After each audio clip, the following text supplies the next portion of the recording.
یہاں قریب میں امام صاحب ہیں, انہوں نے بتایا کہ ان کے پاس ایک کیس آیا, اچھی بھلی زندگی گزر رہی تھی میاں بیوی کی, بہت محبت, ان کے بچے بھی. بیگم صاحبہ کے پاس موبائل سے کوئی انون نمبر کالیں آنا شروع ہو گئیں, وہ رپلائی نہیں کرتی تھی.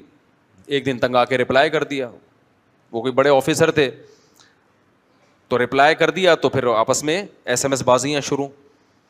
یہاں تک نوبت پہنچی ہے کہ وہ ہنستا بستا گھر جس کے ٹوٹنے کا کوئی سوچ نہیں سکتا تھا, بالآخر وہ عورت گئی عدالت سے خلا لیا. عدالتیں تو بیٹھی ہوئی ہیں خلا کی ڈگریاں پکڑانے کے لیے, اور جا کے پھر شادی کر لی اسی سے. شادی کیا ہے, وہ تو حرام کاری ہے, زنا ہے. اپنے بچے بھی چھوڑ دیے اس نے, اور وہ مرد بھی میرڈ تھا. اس نے اپنی پہلی بیوی کو اس کو طلاق دی. اس نے شرط لگائی میں تجھ سے جب شادی کروں گی اپنی پہلی بیوی اور بچے کو طلاق دے. تو اس نے اس کے عشق میں آ کے اپنی پہلی بیوی کو بھی ڈیورس دی ہے, اس کے بچے بھی چھوڑ دیے, اور لیبل یہ لگایا کہ میں تیری خاطر اپنے بچوں کی قربانی دے رہا ہوں اور اپنی بیوی کی, تو میری خاطر اپنے شوہر اور بچوں کی قربانی دے. اچھے اچھے ہنستے بستے گھر اس طرح اجڑتے ہیں.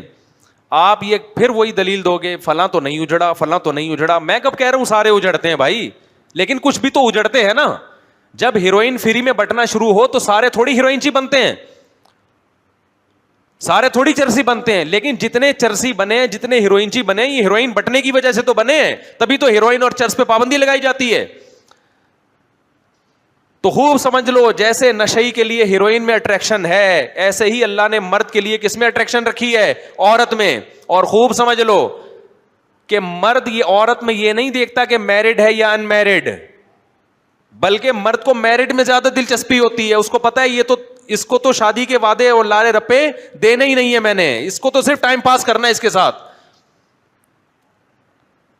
عورتیں بیوقوف بنتی ہیں, اور جو عورتیں ان مردوں کے چکر میں آ کے اپنا گھر اجاڑتی ہیں, ان کو جب وہ ایجڈ ہوتی ہیں نا, تو فطرت ایسا انتقام لیتی ہے نا ان سے کہ ان کی نسلیں یاد رکھتی ہیں.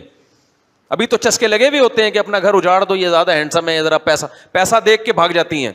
اس کے بعد جو ان کا عذاب میں جو ان کی بڑھاپا گزرتا ہے نا, اور یہ بڑھاپا زیادہ ٹائم نہیں لیتا آنے میں, 45-50 سال کے بعد ڈاؤن. جیسے ہی ڈاؤن ہونا شروع ہوئی نا, پھر دیکھو کوئی جہاز میں نمبر بھی نہیں مانگتا, پھر وہ ترستی ہے کوئی ہم سے نمبر تو مانگے, کوئی ہمیں لفٹ تو کرائے. ہم نے زندگیاں میرے بھائی, ہم نے جتنی ہماری ایج ہے نا, تھوڑا تجربہ شاید اس سے زیادہ ہی ہے. حالات دیکھ رہے ہیں بھائی, معاملات دیکھ رہے ہیں. تو براڈ مائنڈڈ بننے کی اس زمانے میں بالکل بھی ضرورت بولو نہیں ہے. یہ بے وقوفیاں چھوڑ دو. مرد آدمی پہلے, نر پہلے ہے, وہ آدمی بعد میں ہے. عورت مادہ پہلے, عورت بعد میں. اور یہ چھوڑ دو کہ یہ دیندار ہے, میری بیگم پردے دار ہے. اللہ اس کے رسول نے آپ کو حکم دیا احتیاط کا, کیونکہ جب یہ ٹھڑک سوار ہوتی ہے نا کھوپڑی کے اوپر عشق معاشقے کی, اس میں پردہ, نماز, روزہ رکاوٹ نہیں بنتا.